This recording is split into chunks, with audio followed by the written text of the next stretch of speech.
Hello and welcome to Acoustic Review. My name is Ben Morgan Brown and today I'm looking at two pickups from the L.R.Baggs company. One of which is the M1A, a soundhole magnetic pickup that also features a suspended coil to pick up body resonances. And the other system is the Lyric, which is an internally mounted microphone attached to the bridge plate of the guitar. So we're going to have a listen to the guitar through a studio microphone, then we're going to compare that recording to the M1A and also the Lyric, both as raw examples and then also examples that we've EQ'd afterwards to try and make the sound a bit more similar to what you might get if you're running it through a DI or an amplifier, or if the sound person is adjusting your sound at a gig. The test guitar provided to us by L.R.Baggs allows us to record both pickups at the same time. So what you're hearing is the same performance but from three different audio sources. In terms of the pricing of these items, the M1A has an RRP of £189. and the Lyric microphone has an RRP of £239. So now that we've run through the specs and I've explained what we're going to be listening to today, let's move on and have a listen to the pickups, and then I'll come back afterwards and I'll give you some thoughts.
Now, obviously, the first thing to remember when we're looking at these pickups is that, to be honest with you, no pickup is really going to fully represent the sound of your guitar as you play it in the room. So in my opinion, I think amplifying an acoustic is always going to be a set of compromises. You have to find a pickup that gives you a sound that you like and that works in the situations that you're going to be plugging in. Having said that, both of these systems did give usable results, particularly I feel the EQ'd versions, which I think are a little bit more realistic as to the sound that you could expect when you were running through a PA. But let's address the raw files first. The M1A initially with the raw file had quite a solid low end. I don't think it was over dominating the sound, although the mids I think are quite pushed. It almost has a sort of electric guitar sound to the mids and the treble strings, which I suppose with it being a magnetic pickup is to be expected. There are adjustable pole pieces on the M1A, so you can adjust those if you find there's a particular string ringing out more than the others. I think on the example we had today, the pole pieces were quite high on the B and the E string, so I think if I was going to install that in my guitar, I probably would bring those down a little bit. The unprocessed sound of the Lyric microphone was quite in your face actually, with a slight harshness to the upper mids. Now I think that's probably due to the fact that the microphone is stuck, right up on the inside of the guitar, so it's picking up from a very small area as well as from inside the guitar itself. And obviously most of the sound that we hear comes from outside of the guitar. So internal microphones always do have, to my ear, a slight honky element. But once we got the EQ involved, we managed to dial quite a lot of that honk out, and it did start to sound a bit more natural. With regards to the M1A pickup, we didn't have to do as drastic an EQ cut as we had to do on the Lyric. What we found was once you worked out where the mid frequency was, that was a little bit tiring to the ear you could cut that down by a few decibels, and that was really making the whole sound a lot more pleasing, a lot more pleasant. At this point, I think it's worth noting that we did have to do some quite drastic cuts in the upper mids on the Lyric pickup. I think without those cuts, the pickup really did have quite a harsh quality to it. So I think it's worth bearing in mind that if you are going to be using the Lyric in your guitar playing out, to make sure that you have some way of cutting the mids and adjusting where that mid frequency is as well. Now, most PA systems are going to have that built into the desk, but if you're playing at an open mic night or an event where there might not be a sound person there, it's probably worthwhile picking up an external preamp that can control the EQ on that pickup. Something that I think is quite important to a lot of acoustic players is that the installation of the pickup doesn't mess with the guitar too much.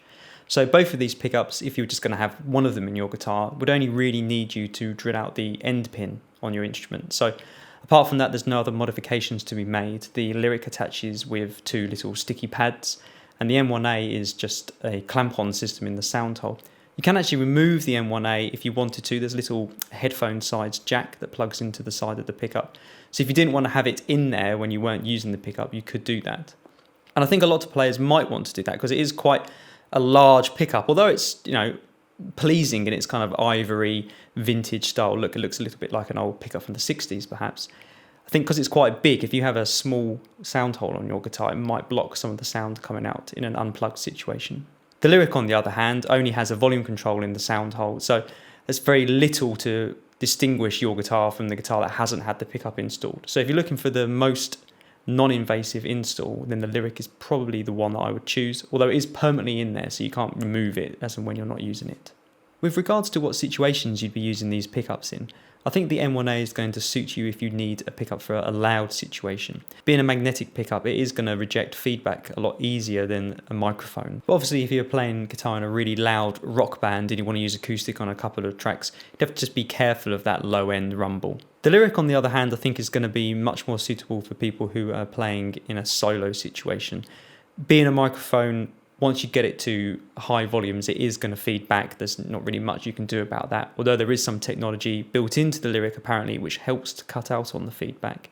But I think because you'd have to have a preamp there to cut out some of that harsh mids, you might as well take advantage of that to make sure you're controlling the low end as well if you're using that in a solo situation. One situation that you might find yourself in if you wanted to get a bit more complicated with your setup is actually combining the two pickups. Now the Lyric does allow you to add another pickup onto the output jack. It has to be a passive pickup, not an active pickup, but the M1 is available as a passive option as well. We did find if we listened to both the pickups at the same time, they kind of cancelled out the bad elements of each other and both kind of excelled at the bits they were good at. And that was quite a good sound actually, although it would mean a lot more complicated setup with stereo cables and 2 DIs and 2 sets of EQs, things like that. So if you're looking for a single source that's sort of no fuss, probably the M1A is going to be the option of these 2 pickups to choose. But if you don't mind investing a little bit more time in some EQ and controlling your sound levels, then you might be able to get a slightly more natural sound out of the lyric. With both pickups hovering around the £200 mark, I think they're quite fairly priced for an active system. There are some passive systems out there which are cheaper, and then some simpler undersaddle systems which are around about the £100 mark as well. I think the increase in price is reflected in an increase in the quality of sound as well with these 2 items. As I said before, it's quite hard to get the acoustic sound of an instrument across through an amplification system. I think it's a very difficult and long journey if you try and find yourself searching for the perfect sound.